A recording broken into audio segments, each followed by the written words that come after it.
La Sociedad Dominica de Medios de Comunicación, Sodomco, presenta A Pensar Más con Rosa María Palacios. Muy buenos días, señoras y señores. Bienvenidos a Pensar Más con Rosa María Palacios a través de las emisoras de la Sociedad Dominica de Medios de Comunicación.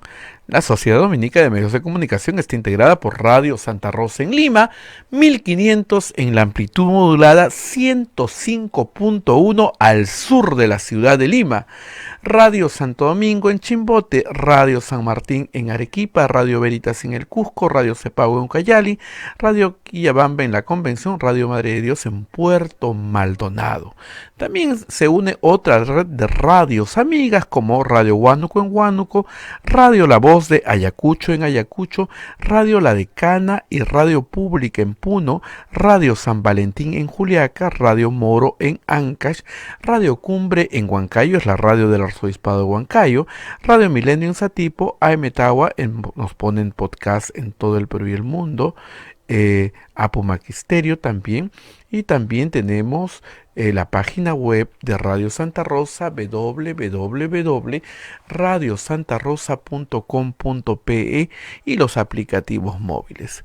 Hoy es 9 de octubre del año 2020, listos para empezar el último día de la semana, viernes. Rosa María, muy buenos días.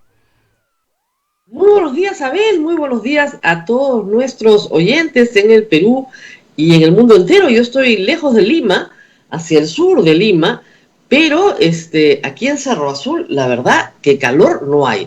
Ayer salió en la tarde el sol, pero ahorita hay un día de esos grises y fríos todavía, a pesar de que ya estamos en octubre.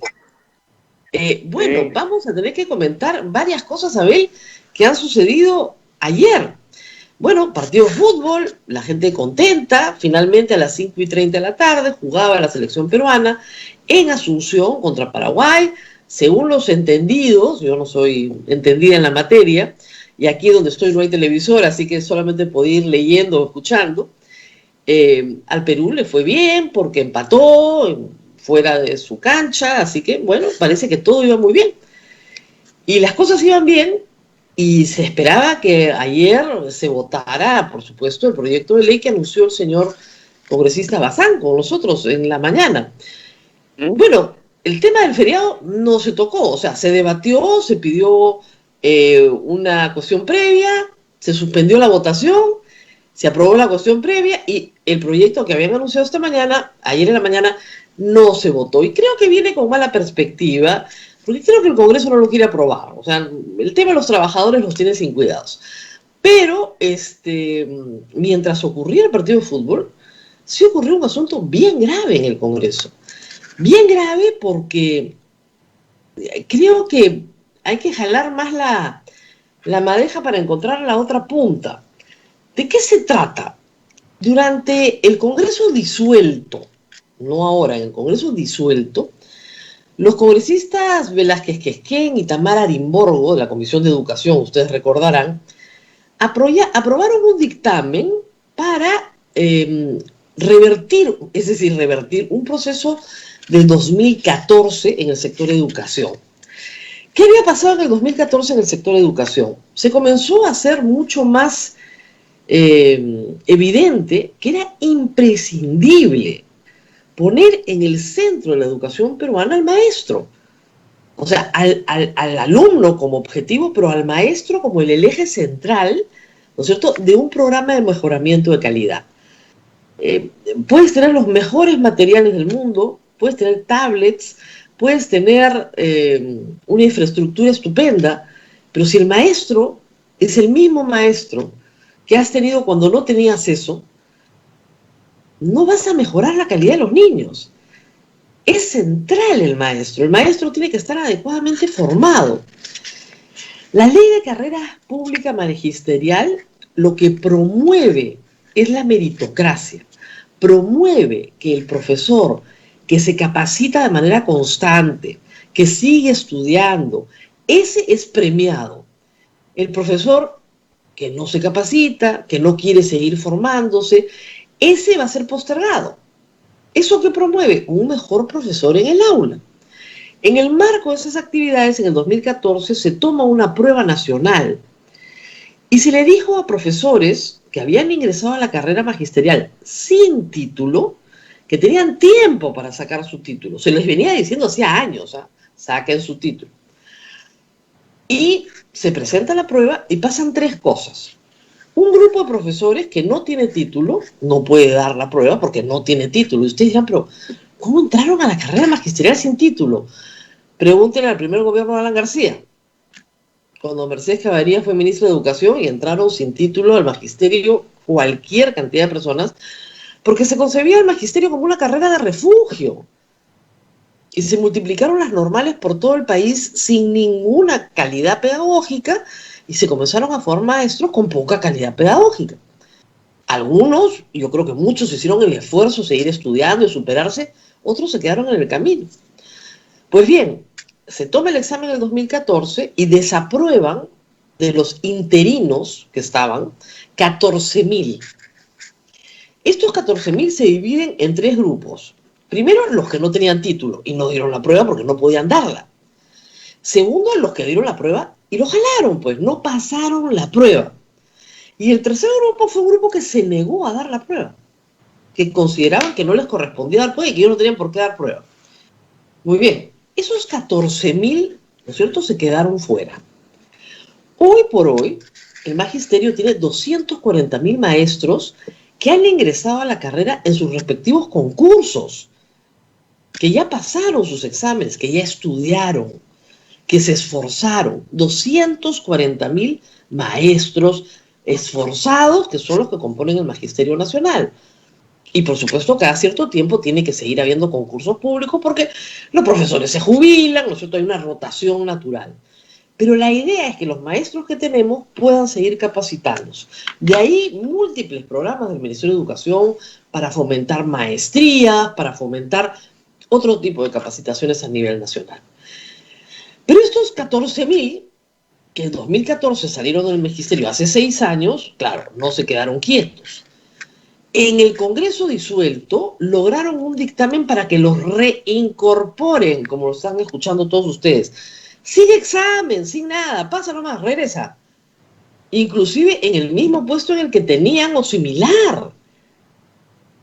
Bueno, el Ministerio de Educación se pronunció en contra. ¿Por qué?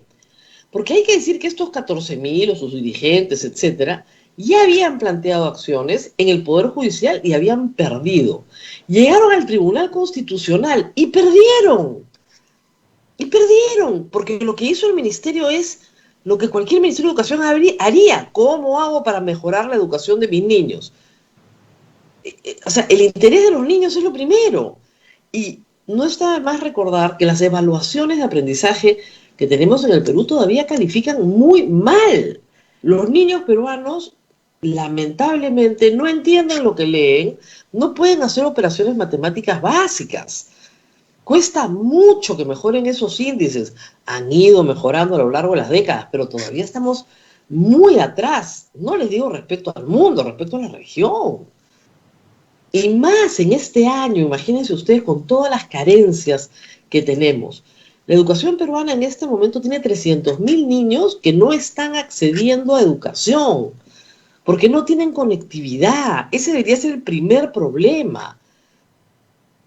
Tenemos maestros que tal vez no quieran volver el próximo año. Tenemos una controversia entre el SUTEP y el Ministerio de Educación, porque el SUTEP ha dicho, si no nos vacunan a todos los maestros, no regresamos a dictar clases en marzo. Esos son los problemas centrales de la educación. ¿Qué va a pasar con las tablets? ¿Cómo van a ser utilizadas? ¿Se van a usar? ¿No se van a usar? La nivelación de enero y febrero que está promoviendo el Ministerio de Educación, ¿quién la va a dictar? ¿Se va a afectar los periodos vacacionales de los niños, de los maestros? Esos son los temas centrales y urgentes. ¿Y qué se le ocurre al Congreso? El congresista Meléndez de APP, su vocero, resucitó el dictamen, su acto de resurrección, de la señora Tamara Arimorgo y el señor Velázquez Quején, y lo introdujo, no me pregunten con qué velocidad, en la sesión del Pleno de ayer. ¡Ups! Y lo aprobaron con total velocidad todas las bancadas, excepto la morada, y 2 que votaron en contra de Fuerza Popular. 107 votos a favor de darle trabajo a gente que fue cesada por incompetente. Uno de los pocos concursos que se ha hecho para decir, mire señor, usted quiere ser maestro, no hay ningún problema, pero estudie. Ya, 107. 8 del Partido Morado votaron en contra y 2 de Fuerza Popular. O sea, ahí tienen ustedes, y creo que 3 se abstuvieron, pero el resto a favor, todas las bancadas. ¿Se dan cuenta por qué estas bancadas, estos partidos no pueden ser gobierno? Ninguno de estos partidos puede ser gobierno. Es un desastre.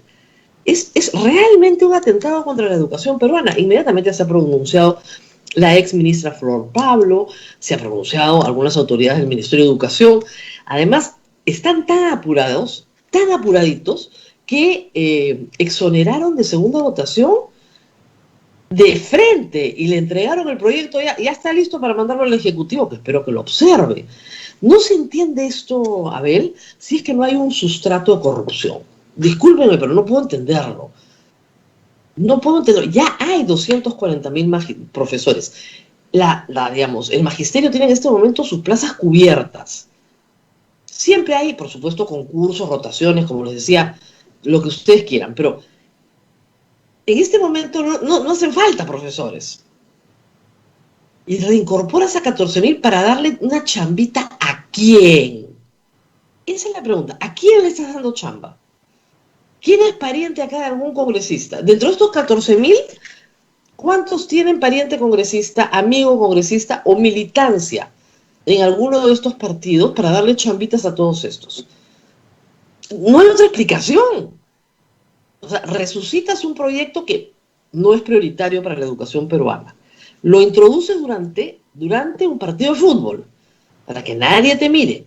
Lo exoneras de segunda votación para que llegue violento al Ejecutivo, sáquenlo ya. Un proceso que tiene 6 años, que en esa época, en el gobierno de Ollanta-Humala, recuerden ustedes, la ministra Patricia Salas y el ministro Jaime Saavedra fueron los que impulsaron todo el proceso, ¿no es cierto?, de mejoramiento de la calidad educativa a través de mejorar la calidad del magisterio. Fue una apuesta seria, una apuesta real. Tan buen ministro fue Jaime Saavedra que Pedro Pablo Kuczynski lo dejó en el puesto. ¿Y quién lo votó? ¿Quién lo votó? El Congreso de Fujimoristas, que aprueba este mamarracho, y que este Congreso resucita. La propuesta de Velázquez, Quesquén y Tamara Grimborgo, eso es lo que resucitan. Ese Congreso disuelto, resucitado ayer. Porque el dictamen no es de este Congreso, lo resucitan de la Comisión de Educación anterior.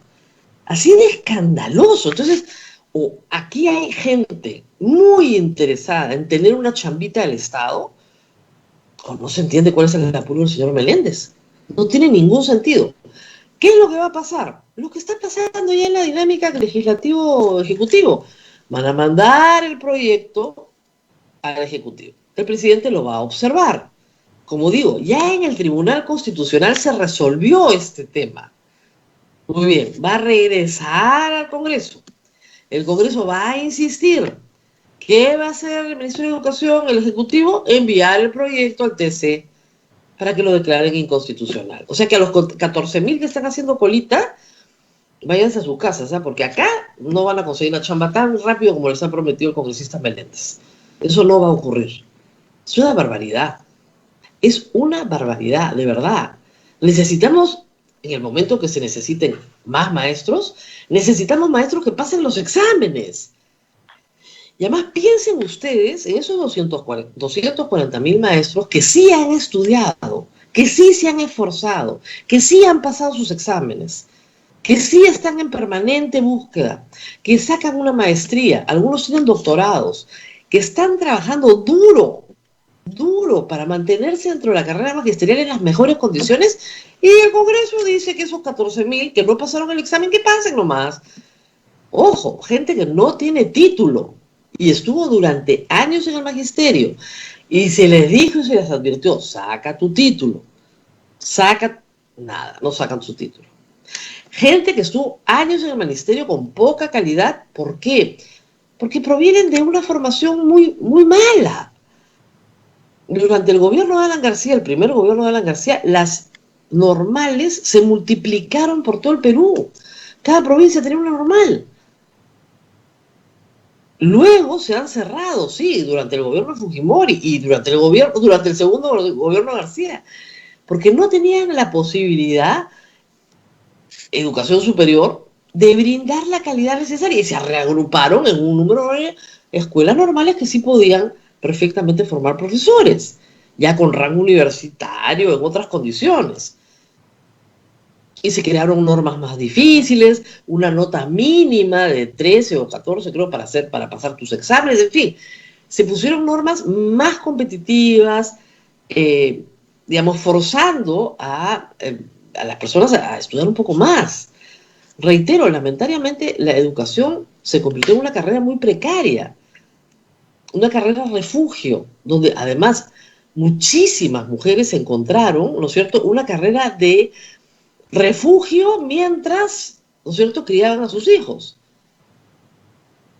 Eso no es el mejor profesor que puedes tener. Tienes que tener un profesor profesional, no una persona a la que el gobierno le da trabajo sin tener título para que haga algo mientras hace otras cosas. No, necesitamos maestros profesionales. Y eso es esa fue la conclusión que se llegó hace 10 años. El Consejo Nacional de Educación decía, sí, un maestro profesional, un maestro formado. Alguien preguntaba en la mañana si los congresistas tienen a sus hijos en la educación pública. O sea, cuando entran al Congreso los cambian de colegio, obviamente. Ya ganan un poquito más, se van a la educación privada. Y se olvidan de la educación pública. Si sus hijos fueran a la educación pública, estos congresistas les gustaría que tuvieran un maestro que ingresó a la carrera pública por concurso de méritos o un maestro de estos 14.000 que ellos acaban de autorizar a entrar ayer. ¿Qué maestro quieren tener en su clase? En la clase de sus hijos. Uno que no tiene título, que no pasa un examen, que no quiere dar un examen. Miren el ejemplo para los niños, ¿ah? Profesor que no quiero dar el examen, no me corresponde, no me toca, porque tengo miedo de no pasarlo. ¿Qué tal ejemplo para los niños? Esto es lo que han aprobado ayer. Entonces, el problema con este Congreso es que uno pestañea y hacen alguna cosa como mercachifles. Hoy día tenemos como invitado al congresista Olivares, al congresista Daniel Olivares, que venía para hablar de otro problema que también se presentó esta semana, que tiene que ver con el transporte público de pasajeros, por el transporte urbano.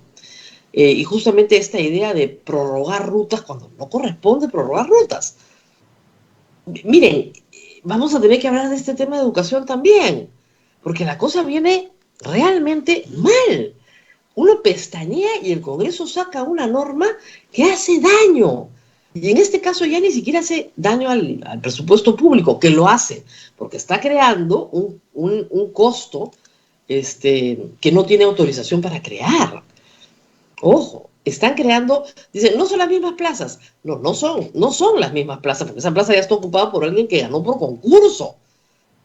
Entonces tienes que crear nuevas plazas para los 14.000 que entran. Eso no se llama iniciativa de gasto, pero lo más grave en este caso es el daño a la educación.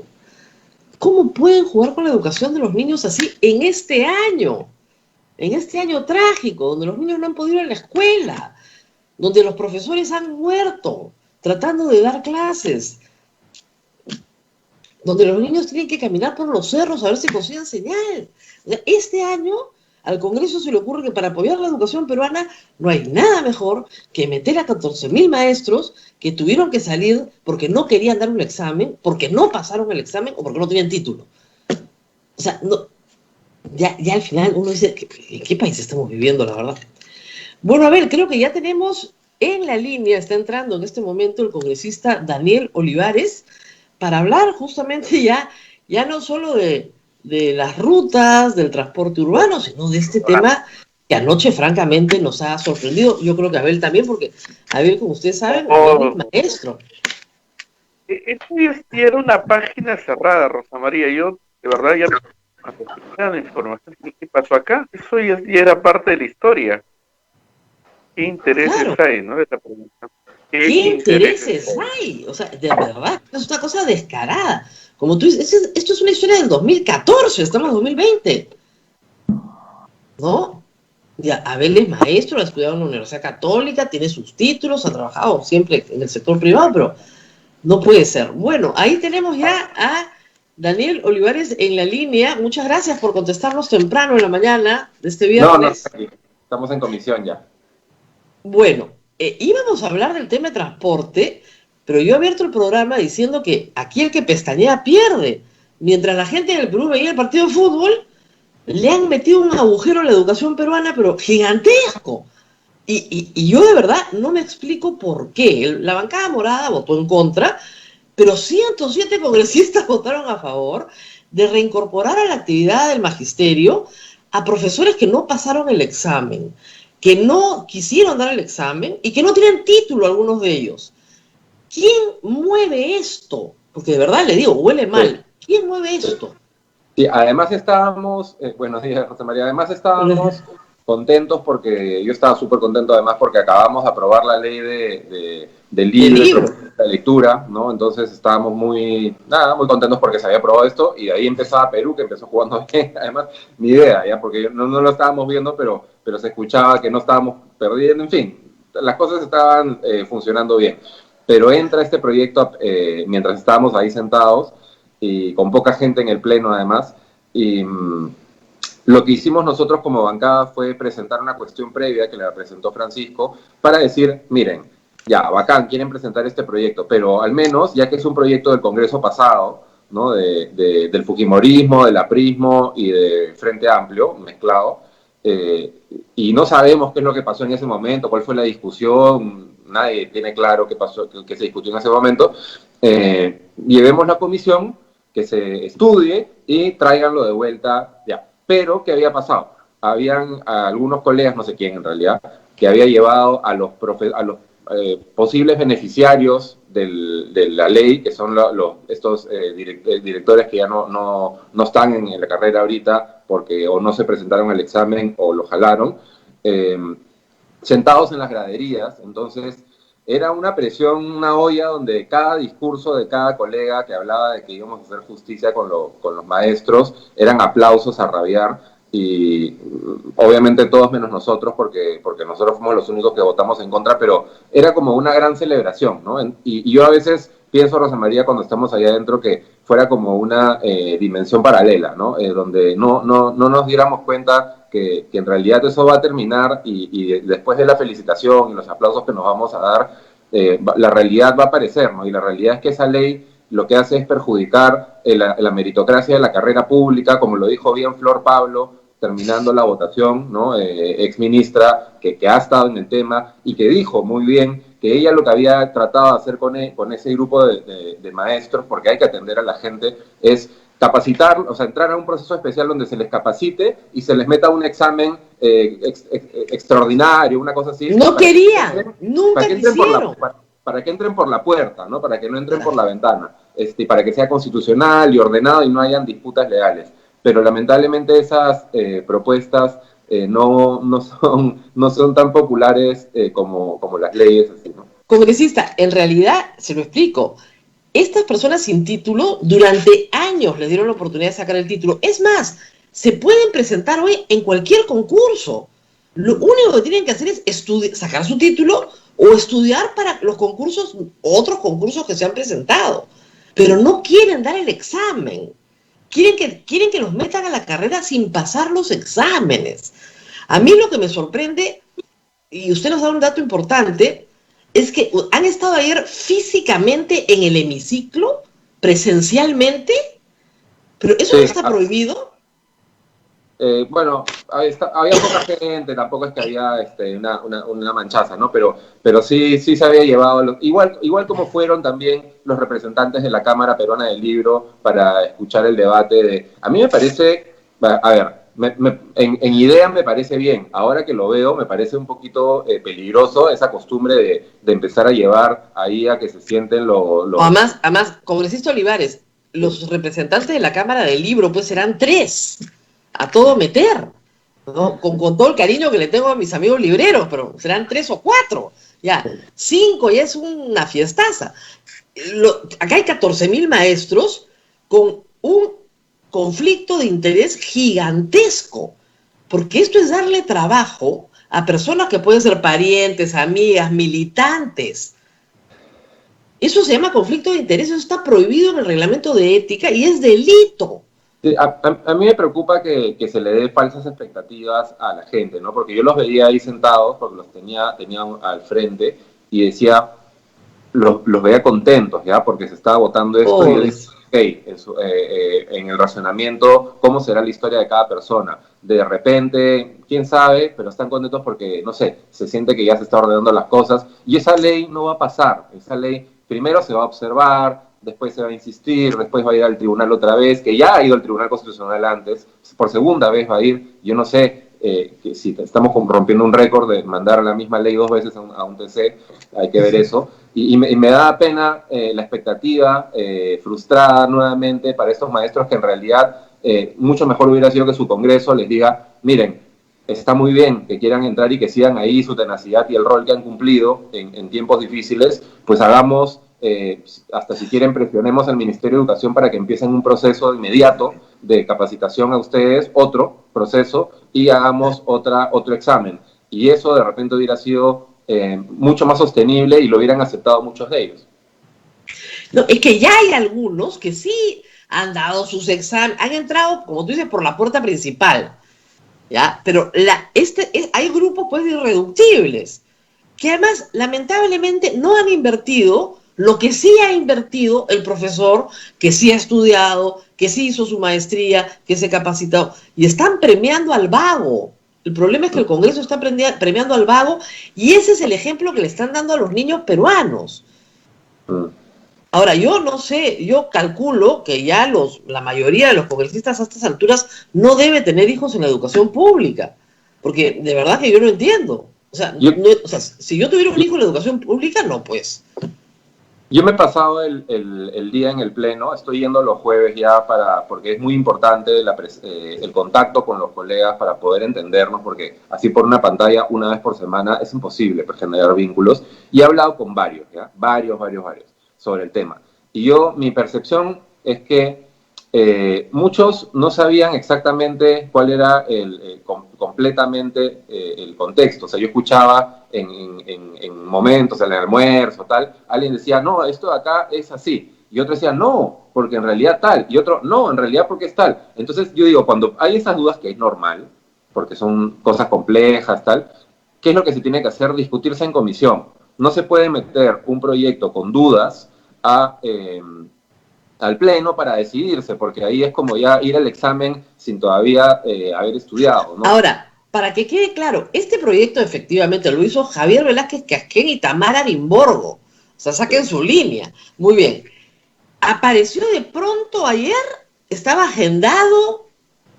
¿Cómo aparece en la agenda? Apareció ayer, no hubo junta de portavoces y apareció ese proyecto y aparecieron otros también que nos preocuparon, que son proyectos que recién se acaban de presentar, como este proyecto que se metió a debate como a las 10 de la noche, no sé, de lo del feriado, que es un proyecto retroactivo, y nosotros sí nos ha molestado porque habían proyectos que ya estaban agendados, algunos también de la bancada, que no es muy común que se agenden proyectos nuestros, y ya se habían agendado 2 proyectos, en fin, de un parque, bueno, en fin, 2 proyectos importantes, y no entraron, y entraron proyectos como esos, que no estaban en agenda, y como el proyecto retroactivo del feriado, que no es constitucional. Yo defiendo el proyecto retroactivo del feriado, ¿eh? Yo he sido una gran opositora a que le quiten el feriado a la gente por decreto de urgencia. Creo que el decreto de urgencia no sirve para quitar feriados y que hay un problema legal serísimo que ojalá algún día resuelva el Tribunal Constitucional. Pero por lo menos el proyecto ha servido para que el Ejecutivo nunca más vuelva a eliminar feriados por decreto de urgencia. Porque eso no puede pasar. Pero sí es verdad que han generado un daño y que alguien tiene que reparar el daño. Ahora, yo calculo que este proyecto el Ejecutivo lo va a observar, el Congreso va a insistir, porque digamos son 107. 107 es mucha gente. O sea, 107 congresistas diciendo, sí, perfecto, venga, es muy raro. Muy bien. Y después, como dices, lo mandarán al Tribunal Constitucional porque es manifiestamente inconstitucional y finalmente el tribunal hará cumplir su propio fallo, el anterior y el que venga. Tenemos varias normas así. Por ejemplo, el tema de la ONP. Solamente usted, Gino Costa y Alberto Belaúnde votaron en contra. Y decía, los tres justos en Sodoma. Pero de nuevo, falsas expectativas. Hay gente que cree que le van a dar plata a la ONP. Ahora, se ha congelado ese proyecto, ¿no? Sí, hay una discusión, ahora vamos a ver si se hace, hay dos modelos, ¿no? El modelo de insistencia, y ya vemos qué pasa, el TC y todo lo que sabemos, o el modelo sentarnos con el Ejecutivo a trabajar una propuesta consensuada como se hizo la semana pasada con el de congelamiento de deuda. Ya, entonces son los dos modelos y yo, bueno, espero que el segundo modelo y de trabajar en conjunto, que es lo que hemos hecho en la ley del libro también, por ejemplo, que MES nos quería frenar, Cultura sí nos ayudaba a empujar, la Cámara de Perón del Libro quería, mucho más, y hemos llegado a un punto medio. Entonces yo espero que ese modelo de trabajo en equipo crezca mucho más. Yo sé que no es el más sencillo, no es el más, pero al final es el más satisfactorio porque va a quedar, ¿no? Va a quedar como proyecto, va a quedar como ley, va a quedar en el tiempo. Pero congresista, hay que tener cuidado con esa técnica legislativa porque a veces le sale un Frankenstein, ¿ah? O sea, si usted está pensando en una cosa integral y le da un poquito a este y un poquito al otro, sale algo que no le sirve a nadie. Yo espero que la ley del libro sirva. Y ya antes de ir a transporte, cuéntenos un poco qué es lo que trae esta ley del libro, cómo ha quedado, digamos. Sí, no, ha quedado bien, ha quedado bien. La discusión estaba en las exoneraciones tributarias.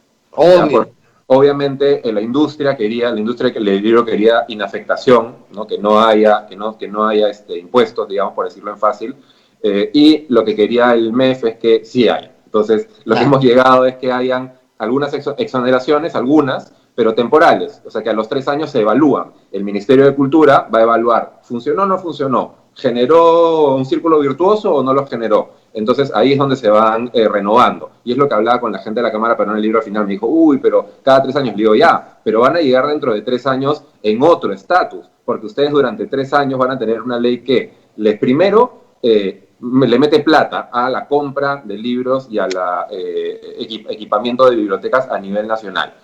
16 millones para empezar todos los años. Eso no existía. Ya 16 millones a cero, está increíble. Y además para compra de libros que el Estado va a hacer para nutrir una red de bibliotecas que ya se está trabajando desde la Biblioteca Nacional. Lo segundo, bibliotecas comunitarias. Fomentar bibliotecas comunitarias también, porque no en todos lados hay una gran biblioteca municipal o una biblioteca chiquita municipal, sino buscar también seguir democratizando el acceso. Y algunas cosas más así de detalles, pero para más técnicos, pero al final lo que va a hacer la ley es promover que se genere un círculo donde más autores peruanos pueden producir, se les compra, su Estado les compra para nutrir sus bibliotecas, para que no comprarle un libro a cada niño, sino comprar un libro que todos los niños pueden ir a empezar a rotar, ¿no? En las bibliotecas públicas. Bueno, por lo menos hay buenas noticias. Ahora, vámonos al transporte público, que fue la razón por la cual lo llamamos, y mire todo lo que hay en el camino. Bueno, el asunto también... María. Sí, Abel. Antes de ir al transporte público, permítenos una pequeñísima pausa. Sí, porque no hemos hecho la pausa. Vamos a la pausa y regresamos para hablar de transporte público. Volvemos. Muy importante, volvemos. Continuamos con A Pensar Más a través de las emisoras de la Sociedad Dominica de Medios de Comunicación. En Lima, Radio Santa Rosa; Chimbote, Radio Santo Domingo; Arequipa, Radio San Martín; Cusco, Radio Veritas; Ucayali, Radio Cepagua; La Convención, Radio Quillabamba; Puerto Maldonado, Radio Madre de Dios; en Huánuco, Radio Huánuco; Ayacucho, Radio La Voz de Ayacucho; Puno, Radio Pública y Radio La Decana; Juliaca, Radio San Valentín; Ancash, Radio Moro; Huancayo, Radio Cumbres; Atipo, Radio Milenio; AM Tagua, nos ponen por casi en todo el Perú y el mundo; y la página web de Radio Santa Rosa, www.radiosantarosa.com.p. Rosa María está conversando con el congresista Daniel Olivares. Adelante, Rosa María. Sí, y nos tocaba hablar de justamente transporte urbano. Ya hay, digamos, un antecedente muy malo en este Congreso, que fue el de los colectiveros. Fue una batalla campal lograr que Lima y Callao salieran del esquema, pero para el resto del país se aprobó una de las peores formas de transporte público de pasajeros, porque es ineficiente, contamina, tiene un espacio reducido y hoy en día contagia. Muy bien, pero en fin, se perdió. Ahora tenemos la Autoridad de Transporte Urbano, la ATU, que está sacando adelante un programa de reordenamiento con muchas dificultades, pero lo está sacando adelante, de reordenamiento de transporte urbano de pasajeros. Y el Congreso decide que las cosas como están, mejor mantenerlas prorrogadas para siempre. Cuéntenos un poco también. O sea, entendemos que el señor congresista de Fuerza Popular Pichilingüe retiró su proyecto, pero ese era el de 6 años.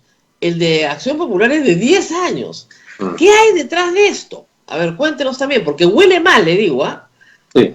A ver, hay dos cosas, ¿ya? Una que va más allá de la comisión. El señor Muñoz, el alcalde Muñoz, y la señora Jara, presidenta de la ATU, no se llevan bien, ¿ya? Tienen un problema. Ok. A nosotros nos debería importar, no nos debería importar porque no están elegidos para que se lleven bien, sino para que trabajen juntos. Bueno, ha demorado meses de meses, la vida entera, para que la Municipalidad de Lima le transfiera las facultades del metropolitano, de los corredores, total, a la ATU, que los ha recibido hace 2 semanas recién. En todo el año, 2 semanas recién. Entonces la ATU, desde hace 2 semanas, tiene, digamos, todas las fichas en sus manos para empezar a hacer este traslado de un sistema desordenado a un sistema ordenado. Eso en sencillo. Entonces ahí hay un primer problema. Entonces, el Congreso ha partido, como suele pasar, de un problema real, de un diagnóstico real, que es que no hay claridad todavía sobre cuáles van a ser los siguientes pasos, cuánto tiempo va a durar el traslado de un sistema a otro, y que muchos de los transportistas que actualmente hacen transporte, y no todos son malos y malas personas, nada que ver, sino son parte de un sistema desordenado, no tienen claridad sobre cuánto tiempo van a tener los permisos, si van a tener los 6 meses, si van a tener los 2 años o 3 años, cómo van a adecuarse. Entonces, sí hay un poco de... sí hay espacio para clarificar el proceso. ¿Ya? Ese es un problema real. ¿Cómo lo solucionas? Pues agarrando el pescuezo a la ATU y haciendo que te informe, y es verdad que la ATU no lo ha hecho así, ¿ya? Ahí, en ese contexto, salen estos proyectos para extender el plazo de las licencias de todos los transportistas del sistema actual por 10 años o por 6 años, y lo que explican mis colegas es que ese va a ser el tiempo que va a demorar este traspaso de un sistema ordenado a un sistema, desordenado a un sistema ordenado. ¿De dónde salen esos plazos? Esa es la duda, ¿no? Porque la ATU no ha dicho eso, el Ministerio de Transportes no ha dicho eso, no hay una entidad técnica que diga eso, solamente un transportista que invitaron a una sesión para que nos lo diga, que es parte del grupo, así que no tiene esta posibilidad de decirlo. Además, mire, el Congreso creó la ATU. O sea, si esta autoridad se creó después de mucho debate, porque era absolutamente necesaria, tienen que darle un tiempo para que trabaje. O sea, si no presenta sus planes, y además el Congreso puede revisar su propia legislación unos años después de que ha entrado en efecto, en realidad. Sí. Pero le digo una cosa, una ruta vale mucha plata. Usted no lo va a decir porque es una persona muy educada, pero discúlpeme, alguien que le regala 10 años de rutas a los transportistas, eso no es gratis. Discúlpeme. Eso vale mucha plata. Sí, de acuerdo. Alguien debería cuantificar cuánto vale una ruta, ¿no es cierto? Si yo te vendo una ruta, yo soy el titular de una ruta, yo te la vendo. ¿Cuánto vale eso? Eso multiplícalo por 10 años y por el número de rutas. Y verán pues el tamaño, ¿no es cierto?, del negocio. Es un negocio inmenso. ¿Y qué? Se iluminaron en el Congreso y dijeron 10 años. Claro, deben haber hecho 10 años para que les den 5, ¿no? Porque ahí viene los Frankenstein. Un poquito acá, un poquito allá, te doy 5, te doy 3, te doy 2, igual cobran. Pero si todos sabemos que en la época de Castañeda al Ocio se paró todo el sistema de reforma porque había corrupción. Por supuesto. Ese señor ha sido el funcionario público más dañino que yo he visto en mi vida, el señor Castañeda. En este tema, en varios. Pero digamos, en este tema paró, o sea, cuando Susana Villarán quiso sacar adelante esta reforma, tuvo una maquinaria de comunicación en su contra, pero absolutamente en su contra. Sí. A pesar de que la gente reclamaba la reforma, una maquinaria de destrucción. Llegó Castañeda, paró todo, y recién cuando el Congreso aprobó una autoridad autónoma, ¿no es cierto?, podemos comenzar a ver que podría haber una solución. Pero el problema en este momento es que a mí, francamente, igual que la norma de maestros, me parecen normas corruptas, porque benefician a personas específicas. Sí, pero ahí tenemos dos caminos, ¿ya? Ahí tenemos el camino de sí, acusar, por ejemplo, sobre el tema de la corrupción, ¿ya? Que es válido, y ya vamos a ver de probarlo y presión mediática, porque yo trato de verlo concretamente, qué va a llevar, cuál va a ser la causalidad de un tema a otro, ¿ya? Una ruta es la de la acusación y tratar de probar de que acá hay unos intereses y tal. Que bueno, puede avanzar. Pero yo te cuento el otro camino, que es el que yo he elegido participar, porque yo estoy en la comisión. Y yo me he acercado ayer a mis colegas presencialmente para poder conversar, ¿ya? Y hemos llegado a un acuerdo, ¿ya? Van a venir, o sea, finalmente se aprobó de que vengan las entidades técnicas. Ok, van a venir el martes. ¿Qué es lo que les vamos a pedir? ¿Ya?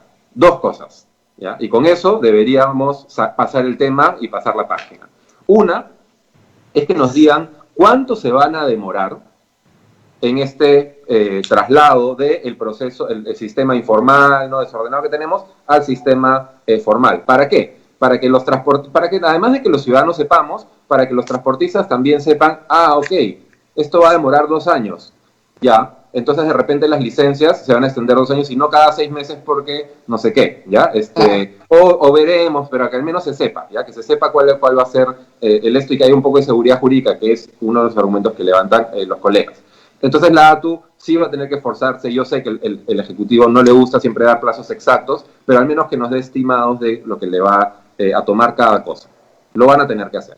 Y lo segundo es cómo van a incluir al sistema transportista actual en este proceso, porque finalmente son los que están dando el servicio cada día y ahorita están en la calle dando el servicio. Entonces hay que explicarles cómo se les va a incluir. Ok, si tú tienes una empresa cascarón ahorita, puedes postular a tal página y sumarte a un proceso de adecuación para que conformes una cooperativa y puedas ser parte del corredor no sé qué. Entonces, claro, eso de ahí también sería muy importante que se comunique. Yo soy muy insistente con la comunicación y no entiendo por qué seguimos menospreciándola. Creo que por ahí va la solución, de que se nos informen estos 2 puntos, de cuánto demora y cómo se va a incluir a las partes, y con eso quitas todo argumento a cualquier proyecto intervencionista. O sea, es verdad, y eso hay que decirlo, que una persona que se va a comprar un bus grande tiene que saber si lo va a poder usar o no, porque si no, no va a hacer la inversión, no se va a endeudar, no va a ir al banco, formar una empresa, ser sujeto de crédito. Pero hay que decir que desde la gestión Villarán, las empresas ya comenzaron a formalizarse para participar en los corredores. Sí. Era un proceso en marcha que se paralizó, pero era un proceso en marcha. Entonces, sí se sabe quiénes son los interesados y quiénes no son los interesados y quiénes, igual que los maestros, no quieren dar el examen. Pues hay que evidenciarlos. Claro, eso sí se sabe. Y lo sabe la municipalidad y lo sabe ATU perfectamente porque, miren, esto es un baile medio extraño. A veces los disfraces son diferentes, ¿ya? Pero son los mismos personajes. Hace 20 o 30 años. O sea, personajes como el señor Raúl Raúl, ahí siguen dando vueltas, ¿sabes? O sea, no han desaparecido. Son los mismos personajes. Se cambian un poco el disfraz, la empresa se llama otra cosa, pasan de Orión al Chosicano, del Chosicano a Orión, pero son las mismas personas que están detrás. Entonces no hay mucho acá de secreto, ¿eh? Y los congresistas que están promoviendo esto de nuevo, de la nada, obviamente conocen a estos señores. A mí no me van a decir que no los conocen, por supuesto que los conocen, saben lo que quieren. No digo que sus aspiraciones no sean legítimas, porque todo el mundo quiere hacer un negocio. El problema es que, de nuevo, igual que los niños, no ponen al ciudadano que se transporta en el centro de la ley. Porque ¿qué es lo que estamos buscando? Un buen servicio de transporte. Así es. O un buen servicio educativo. Pero no sé qué les pasa a sus colegas parlamentarios. ¿Por qué están en esto? Yo creo que hay una mezcla de que se parte en casi todos los proyectos de ley que se están discutiendo, los inconstitucionales, se parten de diagnósticos reales, se parten de problemas reales que el Estado, no digo este ejecutivo ni el anterior, o sea, el Estado en general, por años no ha querido ver y están saltando de la olla. También yo creo impulsado por la pandemia y por una serie de incentivos, por el Congreso corto, hay un montón de factores, un montón de diagnósticos reales están saltando con soluciones inadecuadas. La ONP es un desastre hace un montón de tiempo y el Estado no ha hecho nada al respecto. El sistema del transporte, y así cada uno de los temas que uno ve que se están tratando de legislar, si uno ve, el problema es real y por eso son temas populares, porque los diagnósticos son correctos. ¿El sistema AFP funciona? No funciona el sistema AFP. Funciona solamente si tienes un trabajo formal desde que empezaste tú a trabajar hasta que te jubilaste. Y eso no lo tiene nadie acá. Y así, tal. Entonces, si partes de diagnósticos reales que están desatendidos por el Estado por años, se abre el espacio para estas propuestas más alocadas, pues. Entonces, claro, pero lo que refleja esto, congresista, saquemos la corrupción, digamos que no, que hay buena fe. Lo que refleja es un deseo desesperado de agradar. Pero como es desesperado de agradar, no te importa que te declaren la norma inconstitucional, no te importa meterte en un contrato, no te importa generar gasto público, no te importa que la declarativa no sirva para nada. Es la desesperación por agradar, pero el problema es que no terminas agradando. La gente se termina molestando porque le prometes cosas. Yo ya te cumplía, yo ya te di, yo saqué la ley de la ONP, qué pena, el Ejecutivo no quiso. ¿Hay algo de esto en este Congreso, del deseo desesperado de agradar? Yo creo que hay una mezcla nuevamente, porque no todas las personas son iguales, de sí, hay algunas personas que están en campaña y quieren agradar, quieren cumplir con sus, yo tengo unos cuantos transportistas acá en mi región, entonces no puedo ponerme en contra de esto, o tengo unos profesores acá y, no puedo ponerme en contra de esto. Entonces hay un poco de eso también. Y también hay algunos que tienen deseos sinceros de que, o creencias sinceras de que están haciendo justicia con estas decisiones y de que años donde se ha pedido la solución estructural, no ha venido la solución estructural. Entonces, ¿sabes qué? Jácate. Vamos con la solución, la que estamos planteando ahora en el Congreso, porque el Ejecutivo nunca lo va a hacer. De eso también hay bastante. Y yo puedo empatizar un poco también con ese último pensamiento, porque es la impaciencia. Claro, pero el problema es que pasamos de los que desean agradar a los que quieren ser mesías. Es terrible. Dios nos libre a los salvadores de la patria. Es espantoso. Para eso existe la Constitución, para eso existe el Tribunal, por eso existe el equilibrio de las otras instituciones. Sí. Lo que a mí me preocupa de que todo lo estemos mandando al Tribunal Constitucional es que dejamos al Tribunal frente al pueblo, ¿ya? Para utilizar términos congresales, el Tribunal Constitucional termina siendo el malo de la película muchas veces, ¿no? El que no aceptó tal, y eso debilita, porque la Constitución es una herramienta que nos favorece y que nos da derechos a los peruanos, no es que limita los beneficios. Pero, digamos, el problema, si vamos un paso más atrás, es evidentemente la falta de docencia política. Para eso estaban los partidos, para hacer docencia y explicarle a la población, mira, no te puedo regalar los fondos de la AFP porque ese fondo no existe. Mira, no puedo meter a 14.000 profesores que no han pasado el examen porque ¿te gustaría que los meta en la clase de tu hijo? No te gustaría que los meta en la clase de tu hijo, ¿no es cierto? Porque tu hijo va a tener al profesor que no pasó, al profesor que no tiene título. ¿Te gusta? No. No, ahí no, pues ni hablar. Ya, eso hacían los partidos, explicar a la gente cosas desagradables, porque es bien desagradable que 14.000 personas se queden sin trabajo, pero más desagradable es tenerla metida en la clase de tu hijo. Entonces, sí. ¿Dónde está la docencia política? ¿Dónde está decir no? Yo digo no. ¿Qué pasó? Es que agarro lo que tú dices, si para eso sirven los partidos, yo no preguntaría dónde está la docencia, sino dónde están los partidos. Y los partidos, ha habido una liberalización tan grande y de partidos, y ya se les ha quitado el contenido, que ya no hay partidos, sino hay un montón de logos, hay 24 o 23 logos que están inscritos y que ahora están cambiando, ¿no? Ya vimos a los conservadores que ya no son amarillos, sino ahora son celestes, y todo el mundo cambia de logo como si pues cambiara camiseta, ¿no? Pero lo que va a pasar, y yo sí soy optimista en eso, soy un poco iluso, suena, pero la próxima elección es una elección cancelatoria. Se van a armar frentes, varios frentes van a desaparecer, ¿no? Porque no van a pasar la valla, porque al final las cosas en las elecciones, el mundo se simplifica entre pocas opciones. Y yo sí espero que se vaya entendiendo hacia dónde van cada uno de los frentes. El Partido Morado está tratando de armar este frente de centro democrático, la izquierda está tratando de unirse o de al menos tener claridad de cuáles son sus frentes, van a haber seguro 2 o 3 frentes de izquierda. Los conservadores, a pesar de que nunca van a decirse conservadores, van a quedar muy claros de quiénes son. Los que no son nada, como pues el señor Forsyth, pues quedarán claros por dónde van. Entonces, cada uno va a tener que ir encontrando su camino, y yo creo que esa claridad de quién es quién y qué empuja cada logo, ¿no?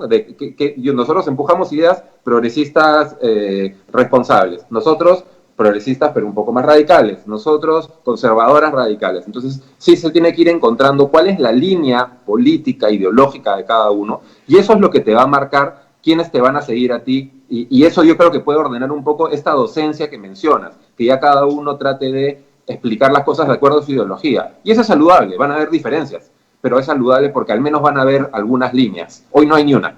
Ojalá. ¿Usted se ha inscrito en el Partido Morado todavía? Ya me inscribí, hace una semana me inscribí. Es lo que iba a decirle, porque usted era invitado, pero luego vi en algún tuit, algo así como que era militante. Dije, un momentito, ¿acá qué ha pasado? Hace una semana recién. ¿Le ha costado convencerse el proyecto entonces? Bueno, yo entré como invitado, yo conozco mucha gente dentro del Partido Morado, yo estuve en la campaña anterior, cuando no era Partido Morado todavía, pero conozco mucho, y aparte en estos meses también he hecho mucha vida partidaria sin ser militante. He aceptado un promedio de 2 reuniones semanales con bases de Puno, de Apurímac, de Ica, de todos lados, y hay una gente muy, muy bacán, muy sana, muy trabajadora, muchos liderazgos jóvenes, muchas lideresas muy powers, y es un espacio donde yo he sido, a propósito, he levantado mi discurso progresista, socialdemócrata a rabiar, y he recibido muy buena recepción. Veo que hay un espacio para construir colectivo, y a mí me gustan los colectivos. Entonces creo que cuando me preguntaban qué quieres hacer en el futuro, ¿quieres hacer futuro? Bueno, el futuro, si los partidos son las soluciones, pues construir partido. Entonces creo que voy a aportar desde mis ideas y mi forma de hacer política, que es distinta a otras, desde ahí adentro. ¿Usted diría entonces que el Partido Morado es más socialdemócrata que liberal? Yo creo que sí.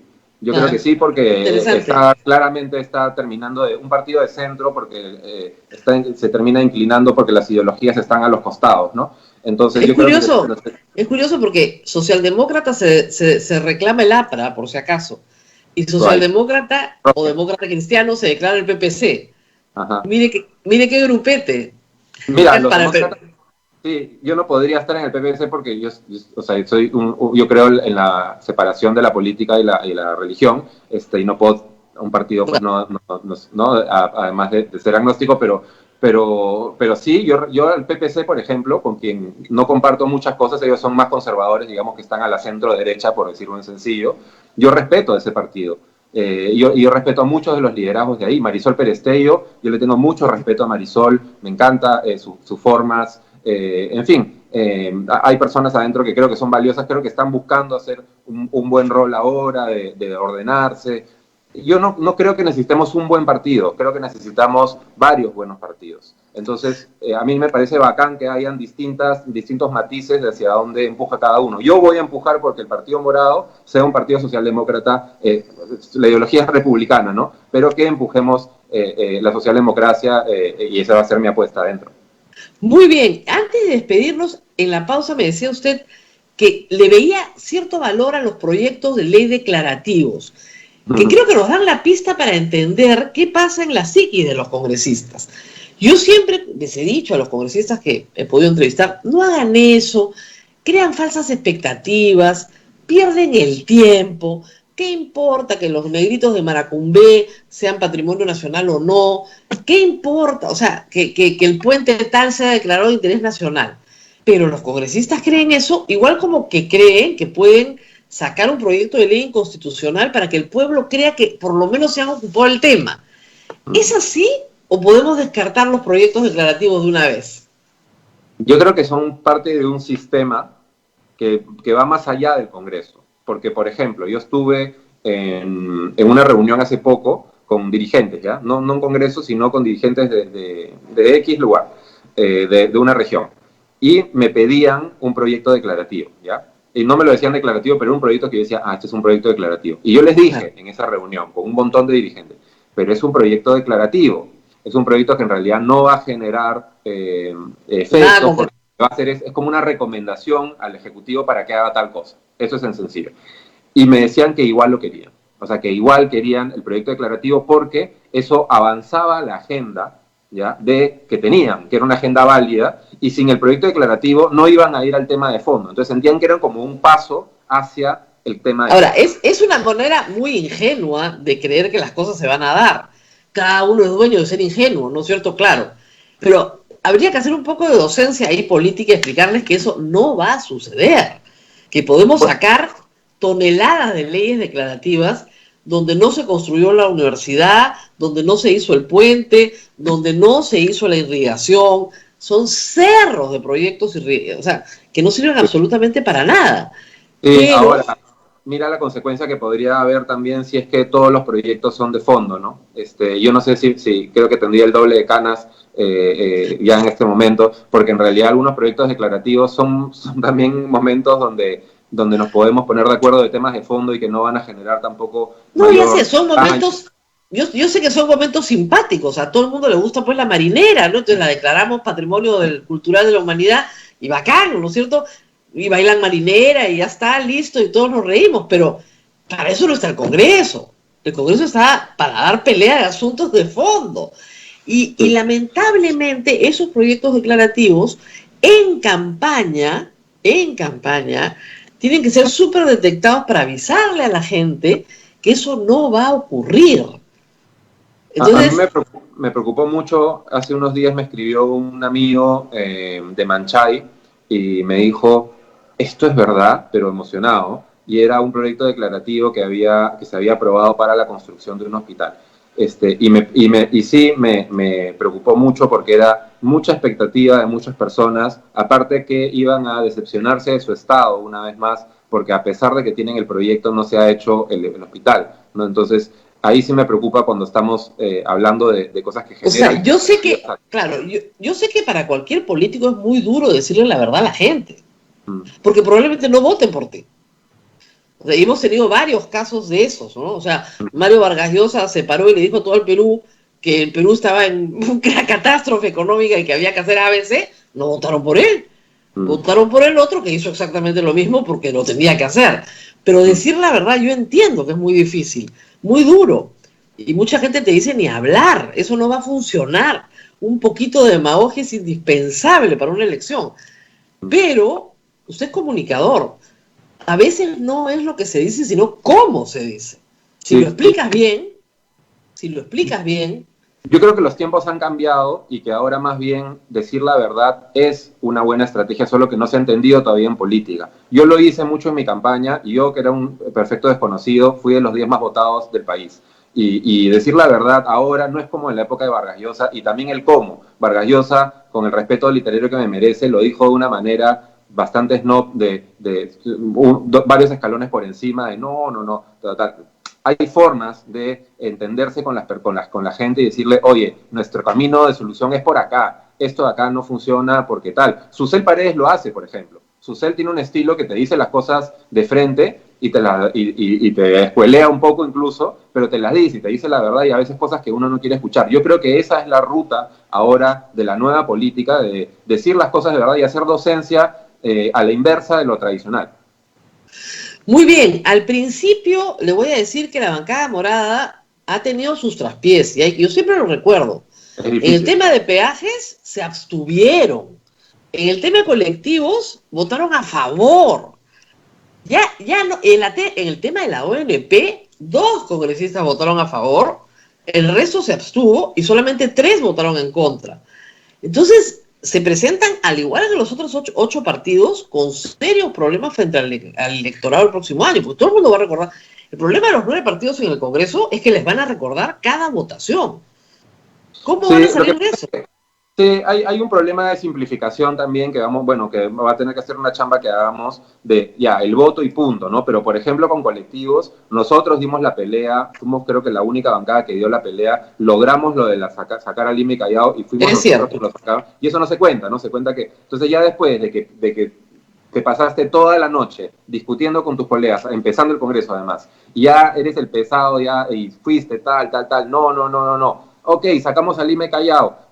Ya, igual no nos gusta, pero ya, está bien, ya, vamos a seguir avanzando. Entonces, se van haciendo, y eso también es hacer política, de ir encontrando caminos, y eso es uno, pero en algunos casos, para no tampoco negar lo innegable, sí es difícil ponerse de acuerdo en una bancada de 9 personas, y eso que somos 9, que nunca habíamos trabajado las 9 personas juntas. Poco a poco nos hemos ido acomodando. Ahora votamos bastante en bloque. Todas las últimas votaciones que no han sido sencillas las hemos votado en bloque. Incluso un par de colegas ayer decían por orden de la bancada, voto en tal sentido. Ya hasta se dice, pero al menos se está votando así. Entonces ese es un camino que estamos construyendo y yo creo que al menos estamos intentando que se construya e intentando de tener consistencia. La consistencia es lo más importante en política y eso es lo que siempre hay que tratar de perseguir. Es difícil, es bien difícil ser consistente todo el tiempo, súper difícil en la vida. Entonces, ese tiene que ser el norte, y al menos el norte y la voluntad la tenemos.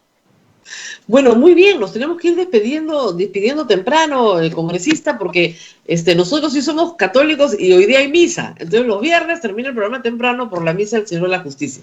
Virtual. Pero le agradezco mucho y esperemos que en estas peleas en las que están, pues paren un poco las cosas, ¿no? Le digo, lo de educación ha sido una tragedia, lo va a tener que parar el Ejecutivo, lo de transporte se puede parar todavía, ¿no es cierto? Y ahí ir parando, porque la verdad es que si van a resucitar proyectos del Congreso pasado que los sacan de un cajón, tienen que ir con las antenas paradas todo el día, casi como policía, a ver quién zampa qué. Es así. ¿No? Así es. Muy bien. Y habiendo además proyectos de Gino Costa o de Alberto Belaúnde que eran mucho mejores, o sea, se van a resucitar cosas del Congreso pasado, saquen del cajón las cosas que ellos tenían, que no estaban tan mal. Sí, el Nuevo Perú también presentó algunos de espacios públicos muy buenos que nosotros vamos a revivir. Por ejemplo, yo estoy trabajando en unos proyectos que eran de Marisa Glava e Indira Wilca de espacios públicos que vamos coordinando con ellas y con las asociaciones civiles, tratar de meter un nuevo proyecto de espacios públicos. Hay cosas bacanas que se pueden rescatar siempre. Así es, si se van a meter a hacer arqueología completita, pues la huaca, ¿no? Que me saquen todo, no solamente lo que les conviene. Bueno, muy bien, muchas gracias, congresista. Nos vemos pronto. Sí, Abel. Una preguntita, por favor, para el congresista. Preguntan por el señor Alarcón. ¿Por qué ha recibido el respaldo? El señor Alarcón, se pregunta la gente, ¿qué pasó? Ahí cuéntenos un poquito. ¿Qué pasó con Alarcón? Ya, pidieron ayer una extensión del plazo para investigar los temas swing y tal. Entonces nosotros en principio estamos de acuerdo en que se extienda el plazo, pero no estamos de acuerdo que él continúe esas investigaciones. Entonces, ¿qué hicimos? Tanto el Frente Amplio como nosotros, y bueno, quienes han visto, lo han podido ver en vivo, Sagasti por nuestro lado y Ancalle de Frente Amplio, insistimos un montón ahí en el Pleno, se armó una discusión para que una cuestión previa, para que se saque a Alarcón de la cabeza antes de dar el plazo, y se les dé el plazo, pero que se saque a Alarcón de la cabeza. Entonces, todo el mundo, nos chotearon todos básicamente, ¿no? El Frente Amplio y el Partido Morado, insistimos mucho hasta que ya no se pudo insistir más porque ya no pasó, y se les dio el plazo a la comisión que él dirige, la Comisión de Fiscalización, para que extienda la investigación. Nosotros, por lo tanto, no votamos a favor de extender el plazo, a pesar de que estábamos de acuerdo, porque estaba el señor todavía Alarcón a la cabeza, entonces decidimos abstenernos, ¿ya? Claro. El Frente Amplio votó en contra, pero fuimos las únicas dos bancadas que no votamos a favor, digamos, y al final, y eso es importante, al final de la sesión, ya a las 11:30 de la noche, hemos presentado un recurso de reconsideración de esa votación para que se vote de nuevo esta extensión del plazo. ¿Por qué? Porque en la moción que pide Alarcón de extender el plazo, dice para investigar al Ministerio de Cultura y otras entidades del Estado. Pero las facultades que se le han dado antes es solamente para investigar al Ministerio de Cultura. Entonces, ¿en qué momento se sumó eso y otras entidades del Estado? Porque eso de ahí es darle carta abierta para que investigue a todo el mundo y esas facultades no las ha pedido. Entonces, hemos metido una carta al final de la sesión para que se evalúe en mesa, se reconsidere, nos la aceptaron y cerraron la sesión. Claro. Y se suspendió la sesión. Ahora, congresista, yo no sé qué le deben a Alarcón en este Congreso. Yo sé que no su bancada ni Frente Amplio, pero las otras bancadas algo le deben. Alguien le debe algo, porque yo nunca he visto una cosa tan protegida, bueno, en el Congreso pasado, con los que eran delincuentes, ¿no? Pero en este Congreso, al señor Humberto Acuña no lo mueven ni con bomba atómica y tiene una sentencia. Ahí sigue sentadito, dicen que el jurado no ha mandado el papel. Ningún problema, vota, tranquilo, aquí no pasa nada. Y el señor Alarcón, que lo protege el señor Aliaga de Somos Perú, rarazo todo, ¿eh? Ahí también le digo, huele feo. El problema es que realmente uno mira el Congreso y por todas partes huele feo. Proyectos que resucitan, el señor Alarcón, 3 acusaciones constitucionales por enriquecimiento ilícito, o sea, no es cualquier delito, peculado, ¿no? Casos bien documentados, periodísticamente, pero bien documentados. Presidente de la Comisión de Fiscalización, desde el primer día. Por eso es tan importante la participación política y por eso es que es tan importante que todas las personas que sí tengan los valores correctos y sí tengan las motivaciones correctas para entrar, entren. Yo lo último que me gustaría decir es que hay un proyecto que se llama Proyecto Recambio, que para las personas que nos escuchan y quieren participar en política, se está armando un grupo que se llama Proyecto Recambio, que lo que va a buscar es gente de todos los partidos, no de uno, de todos los partidos y todas las tendencias, pero para juntarlos y trabajar juntos desde antes.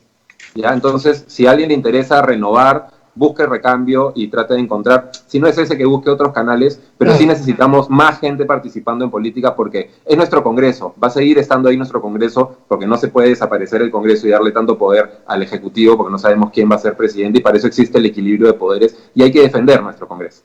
Así es. Muy bien, muchas gracias. Ahora sí, Abel, nos tenemos que despedir, si no el padre nos despedimos. Ahora sí, gracias al congresista Daniel Olivares por haber estado con nosotros. Gracias, y Abel. Ya. Nos vamos, Rosa María. Nos vamos. No se olviden que cuídense mucho. Y sí, la próxima semana tenemos mucho. Ya nos dio tiempo para hablar sobre lo que habías anunciado, que salían libres todos los del caso Spring. Sí, han salido libres porque no he leído la resolución del Poder Judicial, pero evidentemente hay un tema de plazo. Nos habían mandado a prisión preliminar por 7 días.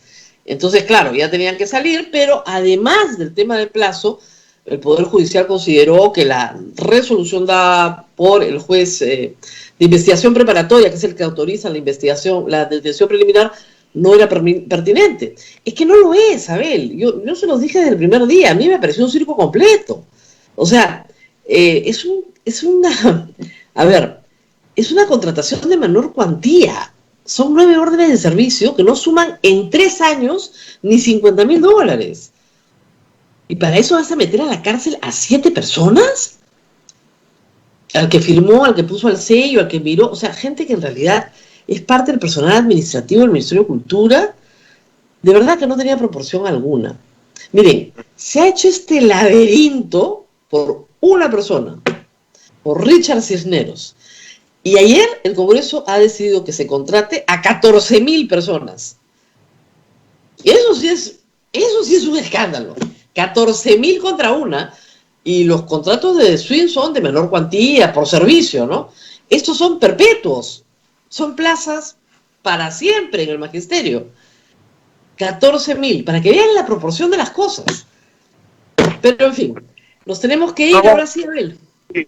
Sí, recordarles que tenemos la rifa también, ¿eh? Compren, nos ayuden con la rifa. Por favor, necesitamos que nos ayuden con la rifa, que es el 15, ¿verdad? El 15, que cumplimos 64 años. Así es. Cuídense mucho, cuídate mucho. Listo, muy bien, muchísimas gracias, Abel. Nos vemos muy pronto. Padre Luis Enrique. Hasta aquí, A Pensar Más con Rosa María Palacios. Este programa fue producido por la Sociedad Dominica de Medios de Comunicación, Sodomco.